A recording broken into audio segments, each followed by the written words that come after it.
नमस्कार दोस्तों, आज है तारीख 2 जनवरी 2025, दिन गुरुवार। चलिए आज भी कुछ ऐसी खबरों को देखते हैं जो शायद किसी न्यूज चैनल ने ये नहीं दिखाई होगी, क्योंकि इस वीडियो में जो खबरें हैं वो आपके यूपी से जुड़ी खबरें होने वाली है, जिसमें आम आदमी के लिए सरकार द्वारा लिए गए नए फैसले और नए स्कीम की, उसके साथ में बेरोजगार घूम रहे साथियों के लिए नए रोजगार की खबरों के साथ मौसम विभाग, बैंकों और स्कूलों में छुट्टियों के साथ एक नजर आपके भाग्य से जुड़ी राशियों पर भी इस वीडियो में देने वाले हैं। तो चलिए शुरू करते हैं आज की पहली खबर से। किसानों के लिए केंद्र सरकार के 3 बड़े फैसले।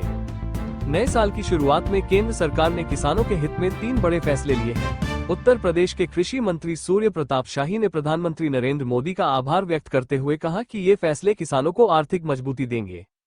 पहला फैसला डीएपी खाद के लिए अतिरिक्त 1350 करोड़ रुपए की सब्सिडी देने का है, जिससे किसानों को 50 किलो का बैग पहले की तरह 1350 रुपए में ही मिलेगा। दूसरे फैसले में प्रधानमंत्री किसान सम्मान निधि योजना का दायरा बढ़ाया गया है, जिससे अधिक किसान लाभान्वित होंगे। तीसरा फैसला 2025-26 से ऑटोमेटिक वेदर गेज स्टेशनों के लिए केंद्रीय सहायता देने का है। श्री शाही ने कहा कि इन फैसलों से यूपी के करोड़ों किसानों को लाभ होगा और फसल बीमा योजना का दायरा भी बढ़ा दिया गया है, जो किसानों को आपदा के समय सुरक्षा प्रदान करेगा।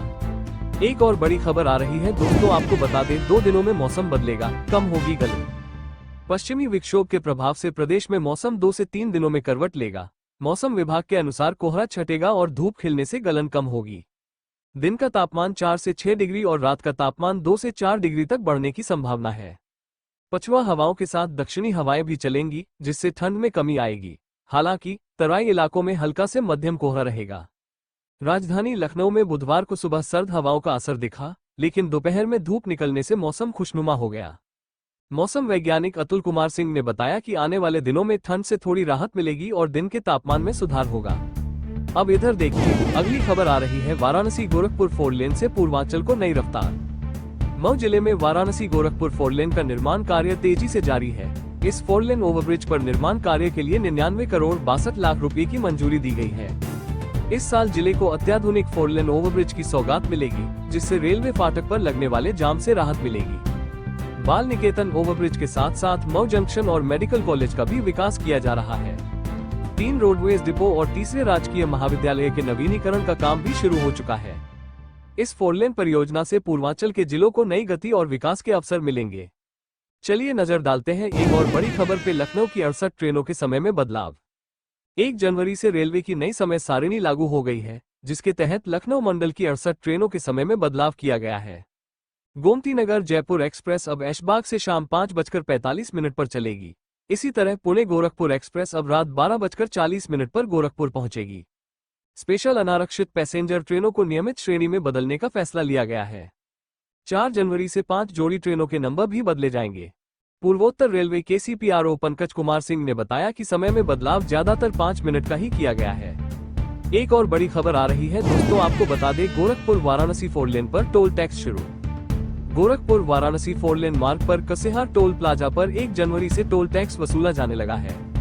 पहले 4 दिनों तक इसका ट्रायल होगा और 5 जनवरी से सभी वाहनों से विधिवत टोल शुल्क लिया जाएगा। इस मार्ग पर 3 स्थानों पर टोल देना होगा, जिसमें गाजीपुर और वाराणसी के टोल प्लाजा भी शामिल है। सरयू नदी पर बन रहे दूसरे पुल का काम 10 दिनों में पूरा हो जाएगा, जिससे यातायात और सुगम हो जाएगा।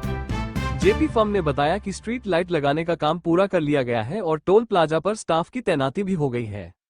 अब इधर देखिए, अगली खबर आ रही है ई रिक्शा पर योगी सरकार का बड़ा ऐलान। नए साल के पहले दिन मुख्यमंत्री योगी आदित्यनाथ ने उत्तर प्रदेश राज्य सड़क सुरक्षा परिषद की बैठक में सड़क सुरक्षा को लेकर महत्वपूर्ण निर्देश दिए। मुख्यमंत्री ने कहा कि नाबालिगों द्वारा ई रिक्शा और अन्य वाहनों का संचालन रोकने पर विशेष ध्यान दिया जाए। इसके अलावा सभी ई रिक्शा का पंजीकरण सुचारू रूप से किया जाए। उन्होंने सभी जिलों में सड़क सुरक्षा नियमों को सख्ती से लागू करने और सड़क दुर्घटनाओं को रोकने के लिए साइनेज लगाने का निर्देश दिया। ओवरलोडिंग को रोकने और एक्सप्रेसवे पर खड़े वाहनों को हटाने के लिए क्रेन का उपयोग करने को कहा गया। मुख्यमंत्री ने हर जिले में सड़क सुरक्षा समिति की बैठक और जागरूकता कार्यक्रम आयोजित करने की बात कही। योगी आदित्यनाथ ने स्पष्ट किया कि सड़क दुर्घटनाओं को रोकने के लिए हेलमेट, सीट बेल्ट और अन्य सुरक्षा मानकों का पालन सख्ती से सुनिश्चित किया जाएगा। एक और बड़ी खबर आ रही है दोस्तों, आपको बता दें मदरसे में नकली नोटों का कारखाना, 5 गिरफ्तार। उत्तर प्रदेश के श्रावस्ती जिले में नकली नोट छापने का एक बड़ा रैकेट पकड़ा गया। नेपाल सीमा पर स्थित एक मदरसे में नकली नोट छापने की मशीन के साथ 5 लोगों को गिरफ्तार किया गया। पुलिस ने छापेमारी के दौरान नकली नोट, प्रिंटर, लैपटॉप और अवैध हथियार भी बरामद किए। गिरफ्तार आरोपियों ने नकली नोट बाजार में खपाने की बात कबूल की है। बरामद नकली नोटों में 25,400 रुपए के नकली नोट और 14,500 रुपए के असली नोट शामिल हैं। पुलिस ने इस मामले में जांच तेज कर दी है और अन्य संलिप्त लोगों की तलाश जारी है। अब इधर देखिए, अगली खबर आ रही है। एलपीजी सिलेंडर हुआ सस्ता, नए साल की पहली सुबह देशवासियों को राहत मिली है। कमर्शियल एलपीजी सिलेंडर की कीमतों में कमी की गई है। दिल्ली में 19 किलो का सिलेंडर अब 1804 रुपए में मिलेगा, जो पहले 1818 रुपए 50 पैसे का था। मुंबई में ये सिलेंडर अब 1756 रुपए का मिलेगा। हालांकि घरेलू एलपीजी सिलेंडर की कीमतों में कोई बदलाव नहीं हुआ है। दिल्ली में घरेलू सिलेंडर की कीमत अभी भी 803 रुपए है। चलिए नजर डालते हैं एक और बड़ी खबर पे। शिक्षा मित्रों को मिली राहत की खबर। उत्तर प्रदेश के शिक्षा मित्रों के लिए नए साल की शुरुआत में अच्छी खबर आई है। सरकार ने शिक्षा मित्रों के मानदेय बढ़ाने और स्थानांतरण से जुड़े मुद्दों पर सकारात्मक संकेत दिए हैं। प्रमुख सचिव बेसिक शिक्षा ने बताया कि शिक्षा मित्रों के तबादले और मानदेय वृद्धि पर जल्द ही आदेश जारी होंगे। महिला शिक्षा मित्रों को उनके घर के पास विद्यालय आवंटन और मूल विद्यालय वापसी के निर्देश भी दिए जाएंगे। एक और बड़ी खबर आ रही है दोस्तों, आपको बता दें, ट्रेन पलटाने की साजिश नाकाम। सहारनपुर के टपरी स्टेशन के पास एक बड़ी दुर्घटना टल गई। रेलवे ट्रैक पर लोहे का गेट पड़ा मिला, जिसे देखकर गेटमैन ने तुरंत अधिकारियों को सूचना दी। आनंद फानन में आनंद विहार कोटद्वार एक्सप्रेस को बीच रास्ते में रोका गया। रेलवे और सुरक्षा बलों ने मौके पर पहुंचकर लोहे का गेट हटाया और ट्रेन को आगे बढ़ाया। जीआरपी और आरपीएफ ने इस मामले में जांच शुरू कर दी है। अधिकारियों ने ट्रेन पलटाने की साजिश से इनकार नहीं किया है। अब इधर देखिए, अगली खबर आ रही है। खुदाई छोड़ संवैधानिक जिम्मेदारी निभाए सरकार, मायावती। बसपा सुप्रीमो मायावती ने नए साल पर देशवासियों को शुभकामनाएं देते हुए कहा कि सरकार को आरक्षण और अन्य हकदारों को उनका अधिकार देने के लिए सही नीयत और नीति के साथ काम करना चाहिए। उन्होंने कहा कि खुदाई और बनवाई के कामों की जगह लोगों को बसाने और शांति बनाए रखने के काम करने चाहिए। मायावती ने कहा कि उत्तर प्रदेश जैसे बड़े राज्य की जिम्मेदारी है कि लोगों की जानमाल, सम्मान और धर्म की सुरक्षा सुनिश्चित हो। उन्होंने महंगाई, गरीबी और बेरोजगारी पर चिंता जताते हुए कहा कि सरकार और विपक्ष को संविधान की दुहाई देने की बजाय अपने कर्मों से संविधान का पालन करना चाहिए। मायावती ने नववर्ष के अवसर पर लोगों को नई उम्मीदों और खुशियों से भरपूर बदलाव की अपेक्षा जताई। एक और बड़ी खबर आ रही है दोस्तों, आपको बता दें, बॉन्ड उल्लंघन पर 31 डॉक्टरों पर होगी कार्रवाई। यूपी में सरकारी अस्पतालों में तैनात लेवल 1 के 31 डॉक्टरों ने बॉन्ड नियमों का उल्लंघन किया है। डिप्टी सीएम ब्रजेश पाठक ने इन डॉक्टरों के खिलाफ सख्त कार्रवाई के निर्देश दिए हैं।